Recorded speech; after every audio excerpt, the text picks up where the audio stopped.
Hey, what's up, everybody? Thank you for joining me on episode 100. Before we jump in to the show, I wanted to spend a moment and just thank you. Thank all of you for hanging with me and coming along for the ride on this adventure I call the podcast. It's been an incredible learning opportunity for me. I've had the chance to meet so many new people, learn their stories, and share them with you. And I really hope that at least once in every episode that you're able to walk away with something new, something that you've learned, a moment of inspiration, motivation. That's really what it's all about. Showcasing others and their ability to harness their inner tenacity. That's what the podcast is all about. So thank you for joining us. Really excited to bring you the next 100 plus episodes. It's going to be an amazing journey. A couple of quick thank yous. First and foremost, I want to thank my wife for sticking by me and putting up with me and all the fun stuff that I do around the podcast. All my friends and family for their continued support. For my LinkedIn family, you guys know who you are. And everybody who has taken the time to listen to even 1 minute of one episode. I know how valuable your time is, and I appreciate you. So get those headphones in. Sit back, and what better guest to have as my 100th guest than me? Yeah. So let's get to it, and I'll introduce you to my man, Brian Cristiano, who was kind enough to interview me on this special show. So thank you. You know where to find us, thepodcast.com. Enjoy, and let's get it going. Welcome to the podcast, where we introduce you to incredible humans who share their journeys with the mission to inspire you to harness your own inner tenacity to drive your life and career forward. And now, your host, Adam Posner.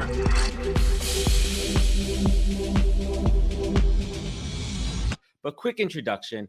My name is Adam Posner, and I am the founder and managing director of NHP Talent Group, a boutique talent access agency here located in New York City. I am also the host of the top global career podcast called The Podcast. And today I'm going to tell you how I got to this point of my life and career and what it took to get here. So before we jump in, I'd like to introduce you to Brian Cristiano, who will be turning the tables and interviewing me today. Brian is a good friend, a client, and my executive business coach.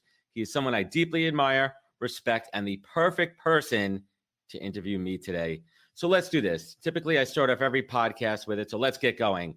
Welcome back to the podcast, where I bring you the best and brightest from the world of business, recruitment, marketing, and personal growth to help you harness your inner tenacity and drive your career forward. So let's do this. I'm excited to turn the tables and share my story, so let's dig in. Let's do this. Brian, welcome to the podcast. Adam, I'm excited to be here. Thanks so much. I'm excited to dig into your story and your insights. Wow, this is kind of weird. I mean, we're doing things a little bit differently where we're going to turn the tables and you're going to interview me. So I'll sit back. Let's do this. It's now my podcast. No. Well, Adam, listen, I know a lot about your story personally. I think it's very powerful in what you do in business, as well as recruiting, as well as your backstory. Why don't we start there? Let's rewind. Give everybody a little bit of your backstory so they have some context here. Absolutely, Brian. So thank you. So I'm a born and raised New Yorker, something I take a ton of pride in.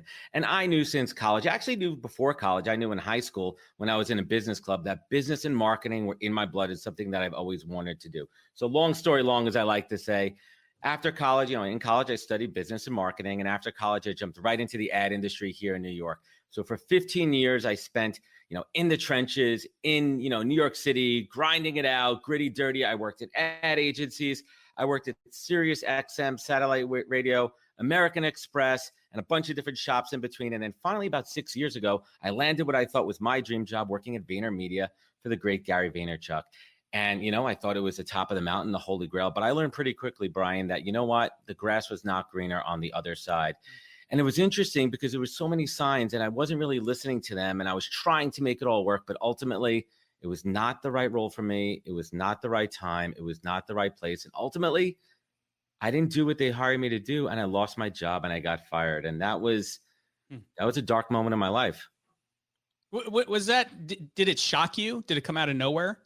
That's a really good question. No. And I really truly believe that anybody that loses their job, if they have some level of self-awareness, no matter what that is, they know it's coming. It's no shock to them. But, it was really that moment when reality hit me. But it really wasn't until that last day when I lost my job and I'm sitting there with Gary V, somebody who I have a great relationship with, someone who I had a good relationship with at the time I was working there.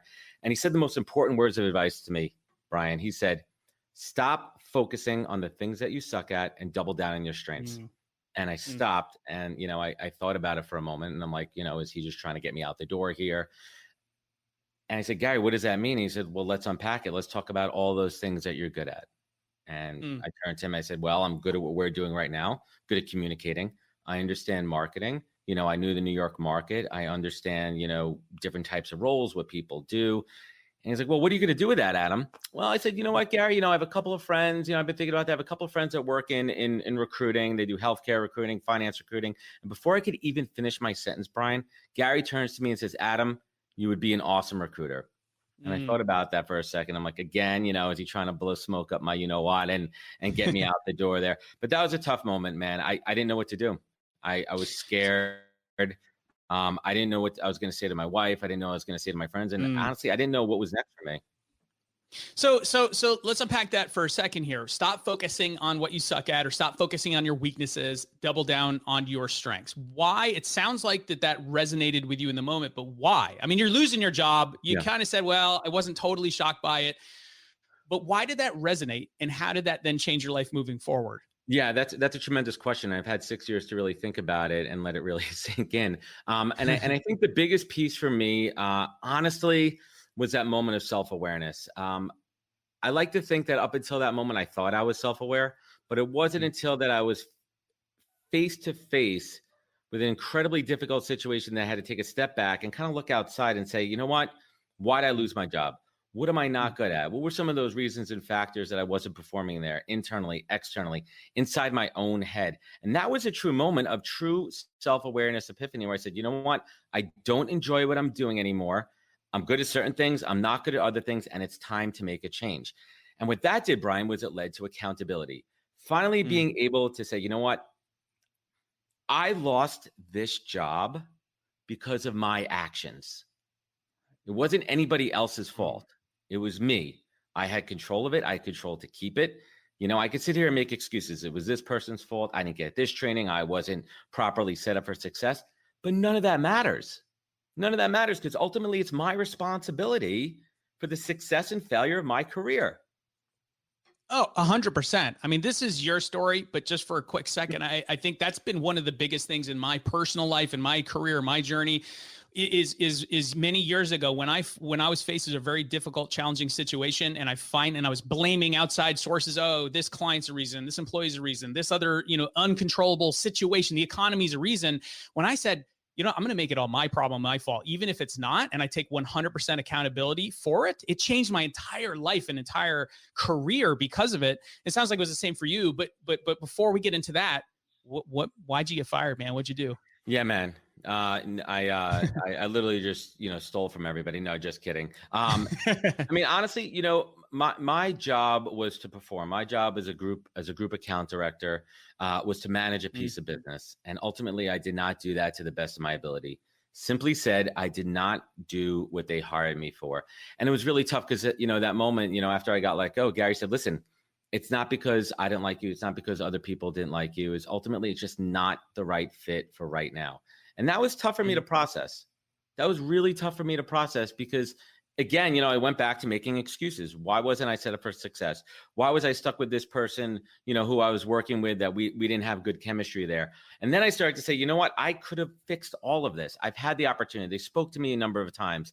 And it was that moment where I said, okay, I'm done making excuses and it's time to take control back of my life and my career. I mean, did you feel vulnerable in that moment? Kind of accepting accountability to that level? No, I mean, it really wasn't. Or did it take some time?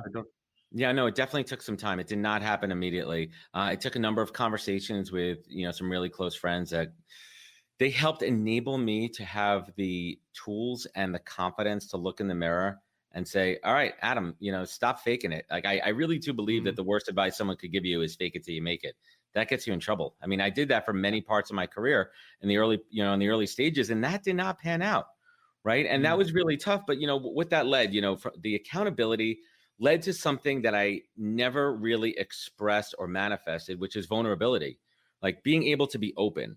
And a real tough one there was being able to change the narrative from telling people why I left Vayner, why I'm no longer there, from saying, hey, I left, I wasn't happy, to saying, you know what, I got fired. And that was really hard. But once I was able to open up and have that moment of true vulnerability and say, you know what, I got fired. It happened. I sucked. But you know what? I'm doing something about it. I'm changing careers. I'm doing something that really harnesses my strengths. And guess what? 35 years old, I did it. I pivoted. I changed careers and I went into recruiting.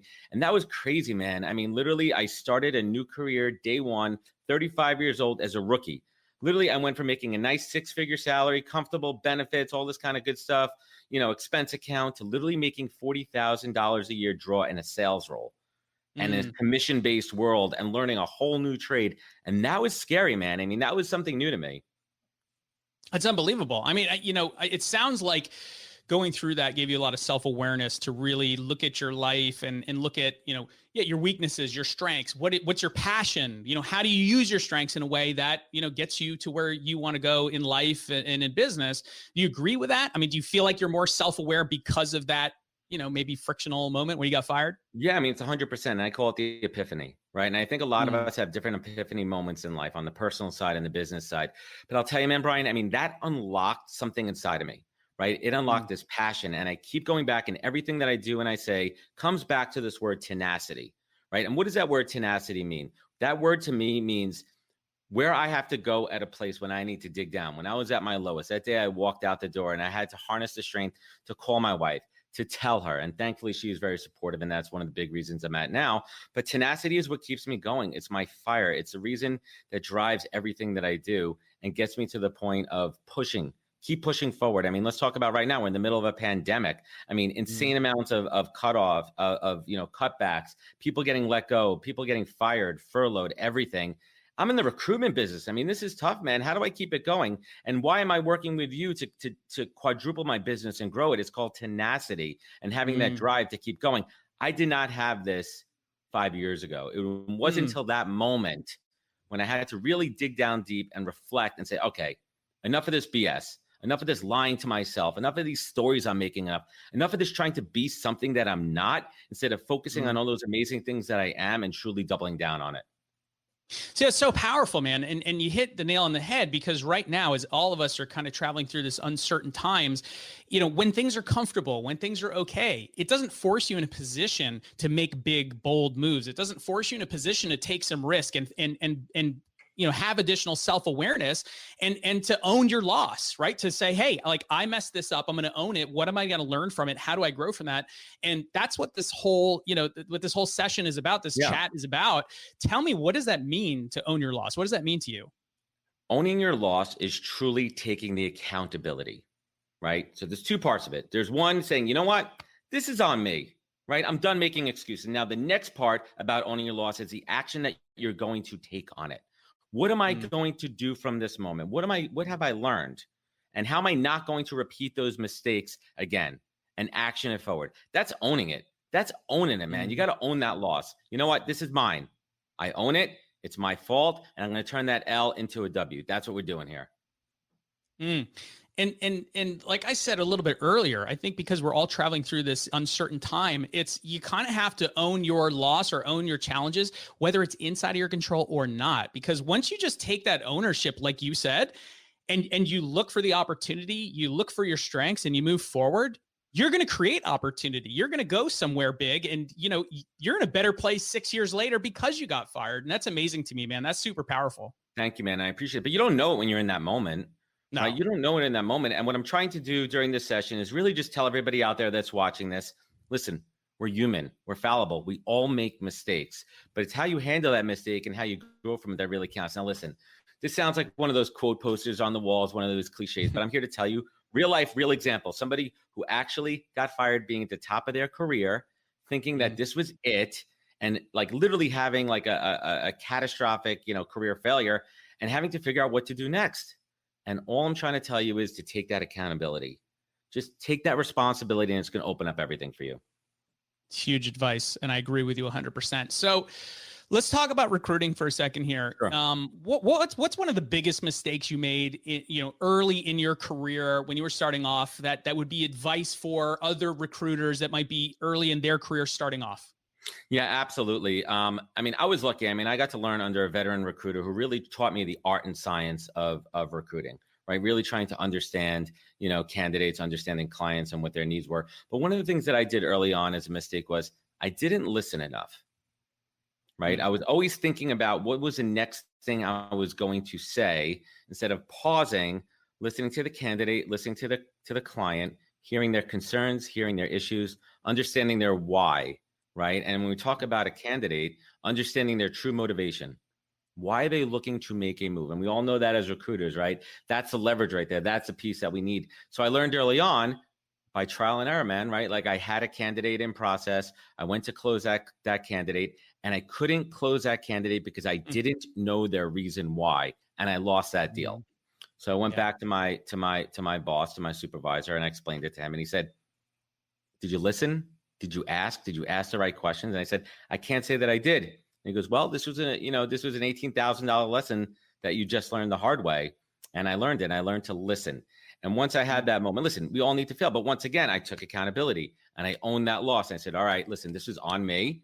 I'm not going to blame the candidate. I'm not going to blame the client for maybe, a low ball offer, whatever, wherever it was at the time. But maybe if I listened to that candidate a little bit more and understood why were they looking to make a move? Were they unhappy in their current job? Were they undervalued? Were they looking to take on new challenges? Did they have external factors at home, right? Like maybe they just had another kid and needed more money and it was a straight up compensation thing. But I learned the lesson the hard way. So one lesson I give to every new recruiter out there is to truly listen. Understand a candidate's motivation. Understand what the client is truly looking for. We're not just talking about the hard skills, right? Because anybody can match that up. That's not the tough part. The tough part is really listening to those in between the lines. absolutely. And asking the question, why? Why do Why? you want this job? Why do you want to change your career? Why do you want to, okay, why do you want to start a recruiting agency? Whatever it is, why? Like understanding that, that's the reason, that's the leverage, as you said. So what makes you a great recruiter and why? Yeah, absolutely. I think I'm a great recruiter in a lot of elements. Am I a great technical recruiter, right? In the trenches with the Boolean and the searches and everything and the database kind of stuff? No, I'm not a very technical recruiter. But what does make me great, aside from that listening piece, is knowing that industry knowledge, right? And listen, I have an advantage, right? I mean, I spent 15 years working in advertising and marketing. But one other piece of advice I could give to any recruiter out there, use your conversations with candidates as a learning experience. Really try to ask them to tell you about their day-to-day job, the challenges, right? The pros, the cons, and use that, reverse engineer the process so you could really truly learn there. Okay, that's great, man. And what's cool is we're talking specifically about recruiting, but I think if you zoom out, this applies to anything in life, in Of course. business. How do you grow anything? How do you start? How do you become successful? This applies to anything for anybody that's watching. What is the single best piece of advice you've ever gotten? Yeah, that's a good one, man. And for me, aside from the Gary V one, because the Gary V is certainly a very big, a very important piece of advice. But ultimately, for me, and it's very tactical, and that comes from my mentor, Tom Hull, my first boss in recruiting, was plan your work and work your plan. Plan your work and work your plan. And this is a mantra I repeat every single day when I wake up. After I'm in daddy mode with my two kids in the morning and I'm ready to rev my engines and start recruiting. I look at what I have to do for the day. I plan it out. I have it mentally in my head and I attack it. Plan your work and work your plan. And just keep Mm, repeating it backwards and forwards. And at the end of the day, I use little post-it notes and if I hit, 80% of them, I know I had a good day, but there's no better feeling for me at the end of the day when I crumple up that yellow piece of paper and I throw it in the garbage can because I know I plan my work, I work my plan, and I got it done. it's always the simple stuff, right? And we talk about this all the time when you and I work together. And it's like, if you don't have a plan, you're planning to fail. You have to have a plan and a strategy and to be able to check those things off and know that they're moving you forward is so important. So I know this is the podcast, and as we flipped and I am the host now, I know that you always ask your guests specific questions as you get to the end and wrapping things up. So I'll ask you those same questions. Adam, what is your superpower?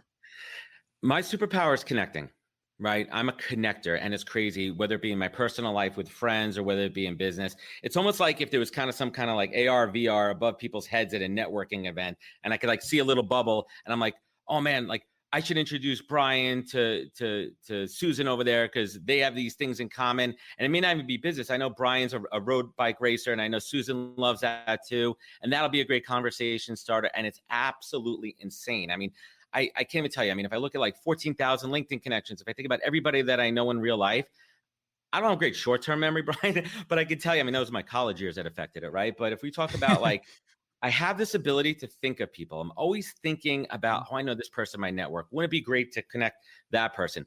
And I truly believe in relationship karma. I believe that the universe has a way, and I am a conduit. If I could connect two people, and I don't care, Brian, if I make a single penny on it, if those people could connect and create success and I could add value to it, I know it's going to come back to me, and that means the world to me. I know that about you because I know you personally, but I also have experienced the same thing. And I think too many people try to hold everything to themselves instead of just, hey, how do you give? It'll come back tenfold. You help somebody else out, it's going to come back one way or the other. And even if it doesn't, you feel good about it. So I love that superpower about you. So last question for you here, NHP Talent Group. Why'd you name your company that? Yeah, absolutely. So quick little story for there. Anyone who started their own recruitment business, figuring out that name is probably one of the craziest things. And we could think about all the cliches, rocket star, mega talent, whatever you want to call it. And I'm sitting there with my wife and I'm like, babe, I cannot think of a name for this company. And she looked at me and she said, Adam, what is the most important thing in the world to you? What is the reason you do everything? And without hesitation, I said, it's my daughter, Nina. And this is before my son was born. So Ollie, sorry if you're watching this a few years from now, Daddy will get you back with the next company name.